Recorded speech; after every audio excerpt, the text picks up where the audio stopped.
ఇన్నాళ్ళు ప్రత్యర్థులుగా ఉన్న నేతలు ఒకే పార్టీలో ఉంటే కలిసిపోతారా? పాత కలహాలు మాని మనసు విప్పి మాట్లాడుకుంటారా? తాజాగా వరంగల్ జిల్లాకు సంబంధించి గులాబీ బాస్ ఆ దిశగా చేస్తున్న ప్రయత్నాలు ఫలిస్తున్నట్లే కనిపిస్తున్నాయి. ఇంటికి పిలిచి భోజనం పెట్టి మరీ కలిసి ఉండాలని హితబోధ చేస్తున్నారంట ఆయన. ఇంతకీ ఫస్ట్ ఫేజ్లో ఎవరిని కలిపారు? నెక్స్ట్ కలిసేవారెవరు? వరంగల్ జిల్లాలో రాజకీయ నేతల వలసలు జోరుగా సాగుతున్నాయి. ఆ పార్టీ ఈ పార్టీ అని లేకుండా అందరూ టీఆర్ఎస్ లోకి క్యూ కడుతున్నారు. వివిధ పార్టీల్లో ఉండి పరస్పరం తిట్టిపోసుకుని ఆయా సందర్భాలలో దాడులు కూడా చేయించి ఆ జిల్లాలో ఉనికి చాటుకున్న నేతలంతా ఇప్పుడు ఒకే గూటికి చేరటంతో అందరూ ముక్కున వేలేసుకుంటున్నారు.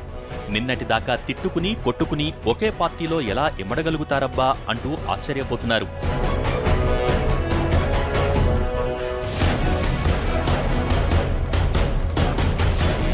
ఇదిగో ఈయనే ఎర్రబెల్లి దయాకర్ రావు. ఎర్రబెల్లి టీఆర్ఎస్ లో చేరే విషయం చివరి నిమిషం వరకు వరంగల్ జిల్లా నేతలకు తెలియదట. అంతెందుకు, ఆ జిల్లాకు చెందిన డిప్యూటీ సీఎం కడియం శ్రీహరికి కూడా సమాచారం లేదట. ఎర్రబెల్లి చేరిక తర్వాత ఓ మోస్తరు అలిగినట్టు చేసిన శ్రీహరిని సీఎం ఇటీవల పిలిపించుకుని మాట్లాడారట.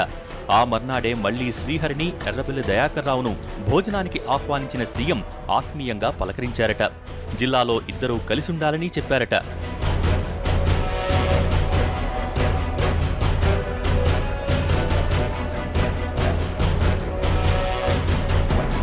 టీడీపీలో ఉన్న రోజుల్ని గుర్తు చేసుకుని అప్పటి స్నేహాలను నెమరువేసుకుంటూ 3 గంటల పాటు ముచ్చట్లు చెప్పుకున్నారట. ఈ సందర్భంగా కడియం శ్రీహరి ఎర్రబెల్లి దుందుడుకును తప్పుపట్టారట. పార్టీలో ఇద్దరం ఒకేసారి చేరుదామంటే శ్రీహరి చెప్పకుండా వచ్చేశారని ఆ ముచ్చట్లలో ఎర్రబెల్లి చెప్పుకొచ్చారట. ఆ క్రమంలో ఆ ఇద్దరూ నువ్వు నన్ను తిడుతున్నావు, నువ్వే నన్ను తిట్టి పొలచన చేస్తున్నావని సీఎం ముందు కసుబుసులాడుకున్నారట. దాంతో చిన్నపిల్లల్లా గొడవలు మాని కలిసుండాలని సీఎం తనదైన శైలిలో చెప్పేశారట.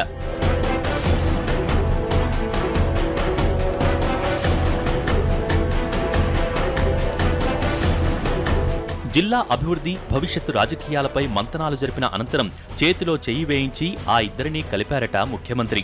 పదవులు, రాజకీయాల సంగతి తనకు వదిలేస్తే తానే అన్నీ చూసుకుంటానని ఆయన భరోసా ఇవ్వడంతో ఎర్రబెల్లి, కడియం హ్యాపీగా నిష్క్రమించారట.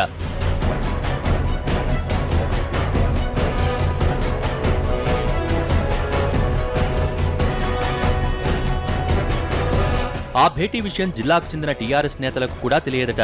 ఇక ఇప్పుడు సీఎం నెక్స్ట్ ఎవరిని పిలిచి సఖ్యత పాటించేలా చేస్తారో అని సీఎం క్యాంప్ ఆఫీస్ వర్గాలు చెవులు కొరుకుంటున్నట్టు చెప్తున్నారు. ఆ క్రమంలో చిరకాల ప్రత్యర్థులుగా ఉన్న ఎర్రబెల్లి, కొండా మురళీలను సీఎం పిలిచి మాట్లాడతారంటున్నారు.